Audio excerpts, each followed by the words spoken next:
So, Al, just to clarify, you were an alcoholic for how many years? God, I still am an alcoholic. How many years? Well, I suppose from the first time, significantly when I said my name is Alan and I'm an alcoholic, that would be coming up for. It was the first of March 2001. It would have been a month or two. It'll be coming up for 17 years. It'd be 17 years sober, so yeah, about 17 and a half years ago. So you're 60 now. Yeah. So would you say from, say, the age of 20 to 40, you were... I would have been alcoholic then. Yeah. But not aware of it. Right. You know, again, some people use the word dependent. You know, it's the same thing. Hooked, if you prefer. Yeah. Addicted, alcoholic. It's all the same thing. So, alcohol use disorder encapsulates everything, but you know, I would have been alcoholic. Looking back at the way I used to drink, I drank alcoholically from, I would think, probably within the first year of me drinking. So since from the age of about 17, 18 years of age, by the time I was 19, 20, by 20 certainly I was full blown. The problems weren't as severe, and I was able to manage it, but the compulsion would have been there then. You see, you don't see it as compulsion. I didn't see it as compulsion. I was enjoying alcohol. What I was doing, I was relieving the craving. It's the craving that makes you alcoholic. And does the craving slowly get worse over time? The craving intensifies, but so does the tolerance to the drug. So for example, I mean, I didn't start off drinking a bottle of vodka a day. My body, over time, got used to the ingestion of the drug, which meant that I had to consume ever-increasing quantities to achieve the same effect. And that's, like I said, that's why, I was proud. I could drink people under the table because my capacity for it increased as my tolerance level. Whereas people would be falling about, I would still be relatively sort of sober because my body was getting used to that drug being in the system. So, but the cravings were there. I think the cravings is what propels you into constantly drinking. So you've been sober for 17 years. So what would you like best? What do you like best about being in recovery all these years? Oh God. That's quite emotional, really. So I can try and compose myself. But I mean, had I known, it was impossible to conceive a life without alcohol. That's the first thing. And if anyone would have ever said to me, well, that I was alcoholic in the first place, which wasn't something that I readily accepted. But once the penny dropped, if they'd have said to me how my life would evolve, even something as simple as that you don't need alcohol to enjoy yourself, what a concept that was. I mean, my brother never drank, and I always thought he was weird. How could you enjoy yourself and not drink? Now I realise you don't. I have a far better time without it. And people criticise the government for bringing in these, the Department of Health guidelines, the recent ones last year, as a form of limiting people's freedom, as dictating what they should and shouldn't do. If they only realised it's alcohol that limits freedom, and it's alcohol that dictates what you do or don't do. People can't see it.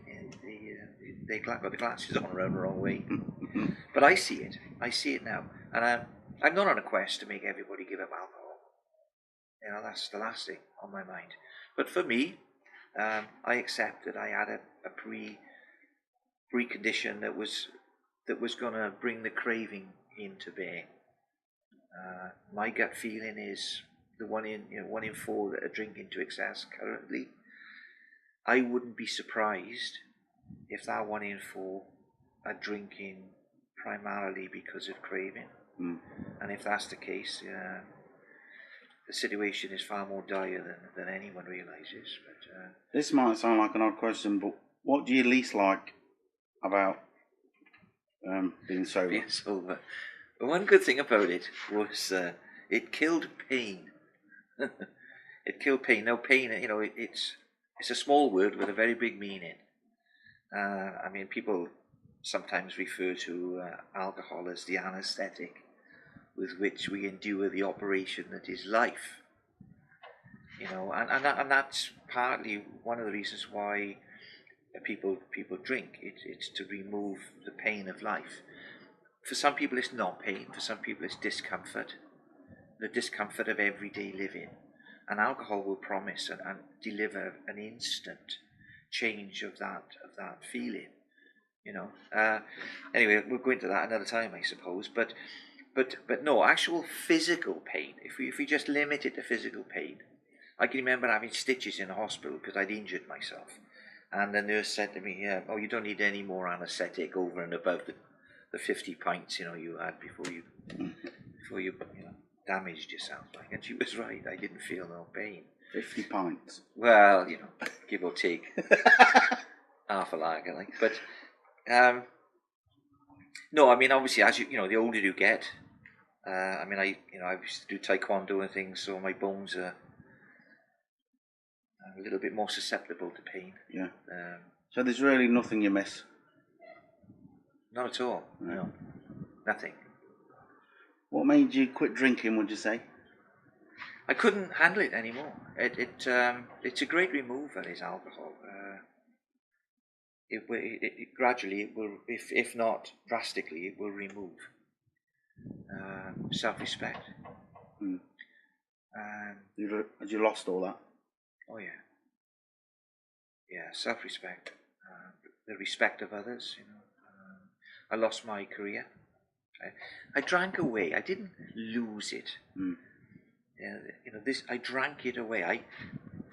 My compulsion, my craving for alcohol was far greater than my capacity to control it or to stay stopped.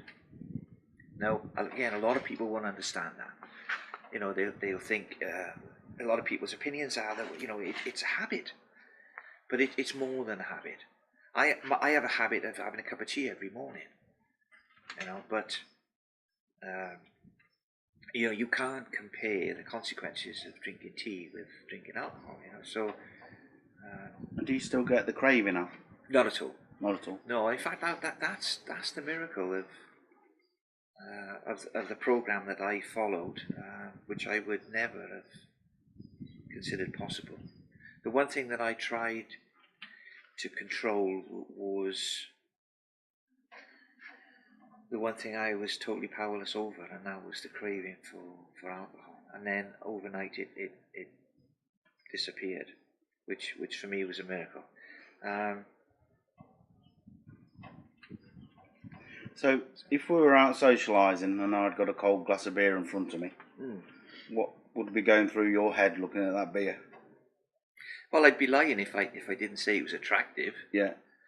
But see, whilst it might be all right for you to have that, I know if I drink again, that it'll trigger the cravings, and that was the one thing I had no control over. And that's the same with all alcoholics. Once they've had one, we have no control. And again, I know people will say, "Oh, that's rubbish." But let me tell you, there ain't many people out there that got more determination than I've got, or staying power. I mean, I went back to college and I studied for years to achieve what I wanted to achieve. If I put my mind to something, I achieve what I want to achieve. But I could not do it with regards to alcohol. Alcohol beat me every time. It just shows you how powerful it was. Yeah. No, if you drink, I have no problem with that. But if you keep on drinking and you get to the stage where you become silly and you fall about and you're talking rubbish, then I'll quite politely turn around and say, right, I'm off. Yeah. You know, because I don't have to tolerate that. I mean, people didn't tolerate it with me. I mean, you know, I very often found myself at a bar, you know, with a space around me where, you know, just my behaviour, my demeanour in drink would change very often anyway, and you know, people weren't comfortable in my company. So no, it's not a problem for me. I mean, I don't get the cravings. The thought of it, yeah, I wouldn't be human if it didn't wink at me and say, you know, wouldn't you like this? Mm. But I just look at it and I think to myself, well, yeah, it would be nice. Of course it would. But what would happen if I had it? Well, I'd want another. Mm. You know, well, yeah, okay, so if you have 2 or 3, is that a problem? Well, yeah, because it would, the first one I have would trigger the craving. And I've heard loads of people who've been sober, and it doesn't seem to matter how long anyone stays off alcohol. If you have that if you've got the trigger for craving, it doesn't matter how long you're off it. If you pick up a drink, bang, it clicks it back in. Gotcha. And those people, and what a lot of people don't realise, say for example now, I've been off alcohol coming up for 17 years. I'm 17 years older than when I stopped. So if I put alcohol in my system, not only do I reignite the craving, my body is less, it's aged. I'm less able, you know, to come back from the after effects of hangovers, for example. And a lot of people don't realise that. A lot of people just, you know, just talk about the cravings kicking back in, but actually biologically we deteriorate. You know, once you get past your prime, you know, past, I don't know, again, I got to watch, I don't know whether people would be offended, but I don't know what's people's primes these days, 30, 40, you know, we start to go downhill. The past 2 years, you know, 58, 59, since I've reached my 60s, I can see deterioration. So yeah, if I drank again, I've got no doubts. I've got no doubts from what I've heard of other people, and I don't see why I should be any different. So, I just want to talk about Caroline a little bit. Did your wife help you to stop drinking? Oh, it's another wide question. I'm sure she did. Indirectly, I think she did, because you know, I was desperate to have a loving, lasting relationship, but my consumption of alcohol brought all relationships to an end prematurely. I was incapable of having a loving, lasting relationship, and I'd gone through some severe sadness, you know, with you know, with my actions in my behaviour in drink, and people wouldn't stay around me, you know. So when I met Caroline, I desperately didn't want to lose another good person. I didn't want to. So I was. So did you think this is my chance? I need to keep this. This is real. This is safe. I wanted to keep it. I wanted to keep the relationship, but then I wanted to keep the relationship I had before that. I mean, I'd met some beautiful, wonderful, lovely partners, and it was only my contribution that damaged those relationships. And I desperately didn't want that to happen with any of them. But I had no control. My mistress was more powerful than my ability to control my intake. You know, and people out there may turn and say, "Ah, well, you're weak." No, it's nothing to do with morality. It's nothing to do with strength of character or anything. I mean, I've been brave in my lifetime. I put my life on the line to save people when I was a young police officer. You know, that people would run away from. You know, they wouldn't think twice about doing it. You know, so I never wanted to inflict pain or misery or disgust, suffering or agony for any partner, but I had no control until I totally surrendered. And how patient was Caroline with you? Well, you'll have to ask her. You'll have to ask her that question. But Did you let her down a lot? I think it's fortunate in our situation that Caroline, we met right towards the end before I hit my rock bottom. So we knew each other for a short time before I was at what's called the jumping off point. You know, I couldn't proceed with it any longer. There was no way around. There was no alternative avenues. I'd hit my rock bottom, and that happened fairly soon after we met. So thankfully, Caroline didn't see, or didn't have to tolerate me for too long before the change happened. Yeah. Were you always late, say, for everything from work, and say you were supposed to come home for 6 o'clock for your tea? Was you always somewhere else?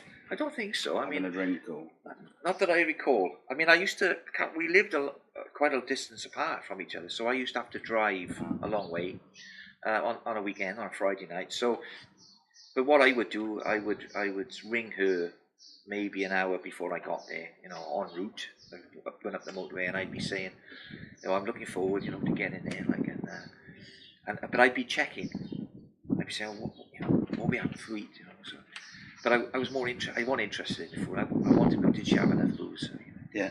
You know, so I'd subtly sort of talk around it, like, you know, or have you got a bottle of Chablis to go with that fish and chips? You know what I mean? And I would just say, oh, have you got that 8% vol again, or have you got something decent? Yeah. And I was just sounding the ground. In other words, did I have to stop at an off license on the way to make sure there was enough? Oh God, it was horrendous. It was horrendous because it took precedent over everything. We missed Caroline had tickets to go to an air show and stuff like that on a Saturday, and I went out. We had a couple of drinks in the lunchtime, and everything was fine.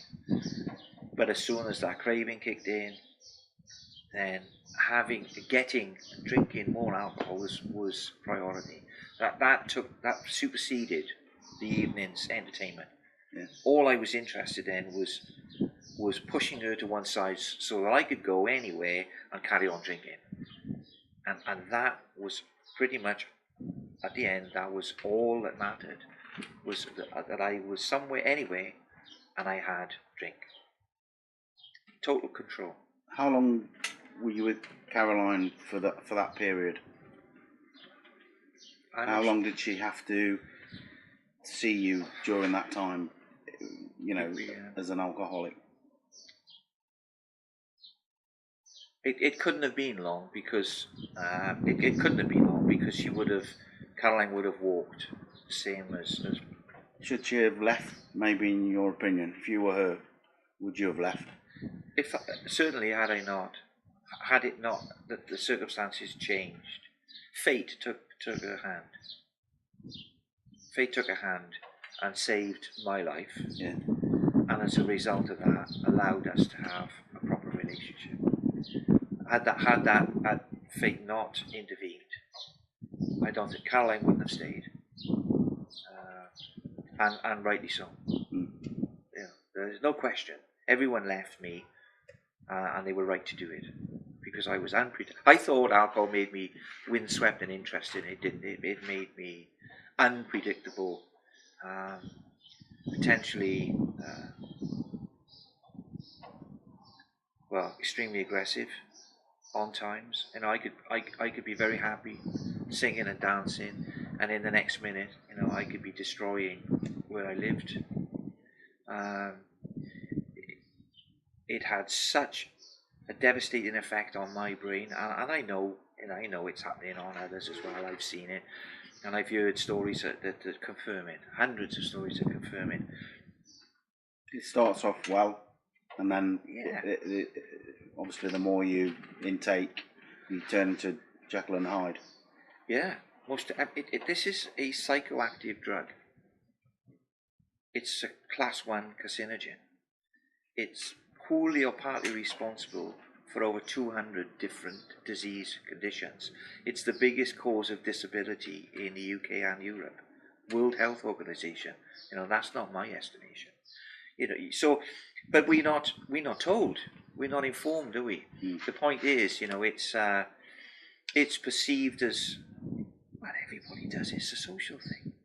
And you look at everyone you see drinking, they're all smiling, they're all going, how can there be a problem, How can there be an issue with it? But that's superficial. That's the marketing. That's the image.